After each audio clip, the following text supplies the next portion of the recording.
ગયા એપિસોડમાં હું મારા જે સંગ્રહો હાસ્ય છે, કાવ્ય છે, પ્રેરક પ્રસંગ છે, ચિંતન કણિકાઓ છે અને જીવતરની વાતો છે એ સંગ્રહોમાંથી કાવ્ય વિશે થોડી વાતો કરેલી.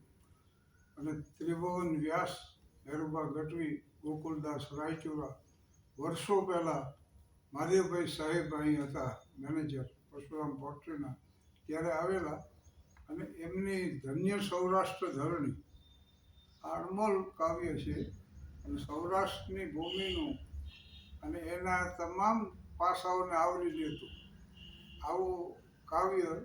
બહુ ઓછા આવા કાવ્યો હોય છે. ટૂંકમાં ભક્તિને શૌર્યના રંગને લાઈ જ્યાં, ગુર્જરી ગુણ ગંભીર ગીરા, ગીત સાગરમહી મસ્ત એ મલપતિ, અલપતિ મધુર આલાપ ધીરા, હાટ ને ચારણો ભભકતા કવિત જ્યાં, પાંચમો વેદ દુહો સુચરણી, ભારતી ભૌમની વંદુત નયાવળી, ધન્ય હો ધન્ય સૌરાષ્ટ્ર ધરણી.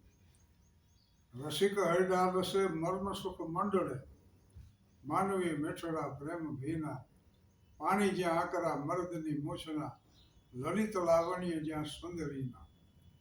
આવી શત્રુંજીએ જાય ગિરનાર પર, અનર પંખી સમ સૂર્ય વ્યોમે, ગહન તલ ઘુમટથી ભૂગવતા એના, પીછ વેરાય અગણિત ભૌમે, ભારતી ભૌમની વંદુત નયાવળી, ધન્ય હો ધન્ય સૌરાષ્ટ્ર ધરણી.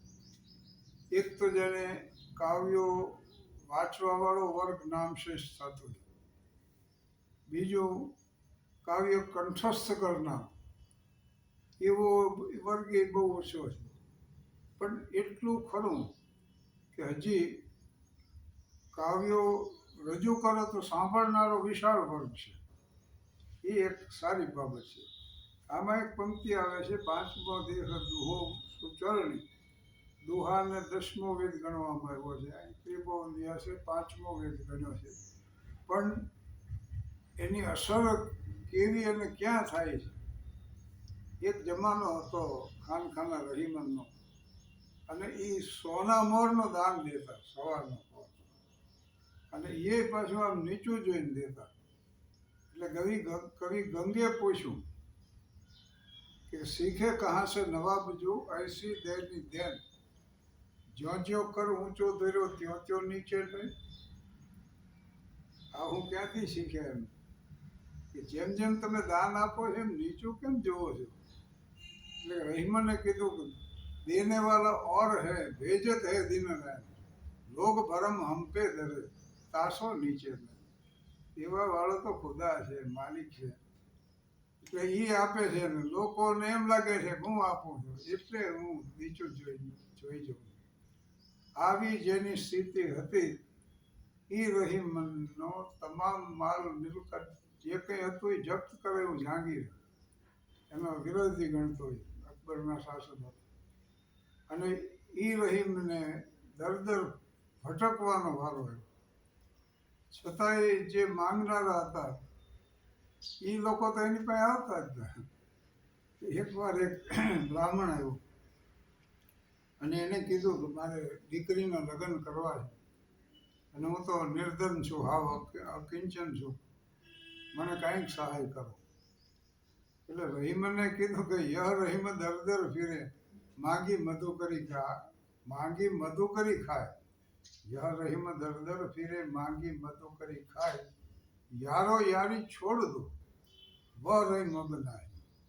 હવે હું પોતે ઘરે ઘરે મધુ કરી માંગીને ખાઉં છું, એટલે યારો યારી છોડ દો, વહ રહી મગનાય, એ હું નથી. પણ બાબત પાછી એવી છે કે સર સુખે પંછી ઉડે ઓર શરણ સમાય, મીન દીન બીનું પચ્છ કહ રહીમ કહા જાય. સરોવર સુકાઈ જાય ને તો પંખી તો ઉડી જાય, પણ મીન દીન બીનું પચ્છ, માછલીઓ પાંખું વગરની, એ તો ક્યાં જાય?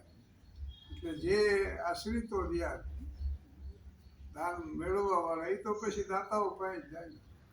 એટલે પછી છેવટે રહીને એક દોહો લખી દીધો. આ બ્રાહ્મણને એક દોહો લખ્યો. ને એમાં લખ્યું કે ચિત્રકૂટ મેં રમી રહે રહીમન અવધ નરેશ, જાપર વિપદા પરત હે વહી આવતી સ્વદેશ. રામને વનવાસ બન્યો ને ત્યારે ત્યાં ગયા હતા ચિત્રકૂટ.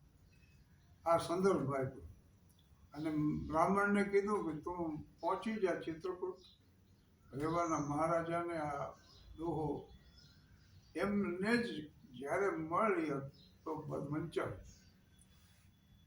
એટલે બ્રાહ્મણ તો પહોંચ્યો રીવા સ્ટેટ ચિત્રકૂટ જ્યાં આવ્યું ત્યાં મહારાજાને મળ્યો અને માત્ર આ દોહો વંચાયો.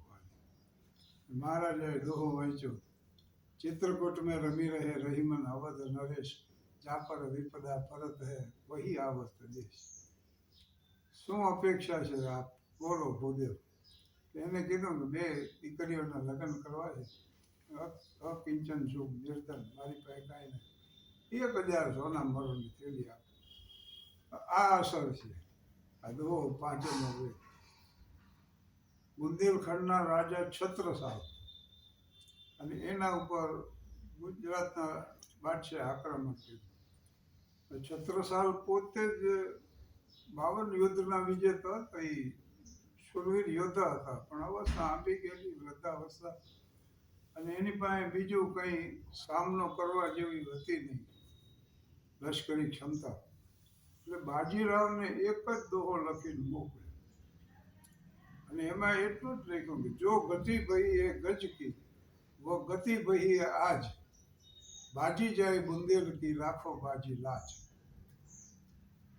जो गति बही गज की, વિષ્ણુ ભક્ત હાથી હતો ને એનો પગ પકડી લીધો મગર, અને ન એ બચી કે ન મરી કે એવી સ્થિતિ થઈ ગઈ.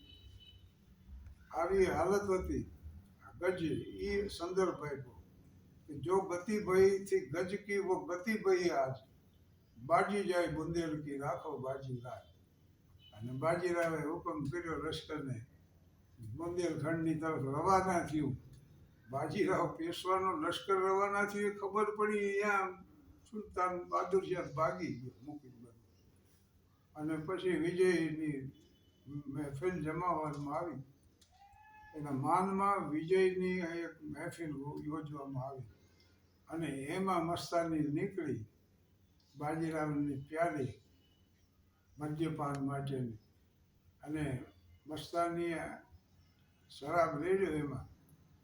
અને આમ બાજીરાવ સામે જોયું, પણ બાજી બાજી હાર ગયા હૈ જબ से उसे मिली मस्तानी, सोरा सोरा ही की सुंदरता पलकों से कह रही कहानी.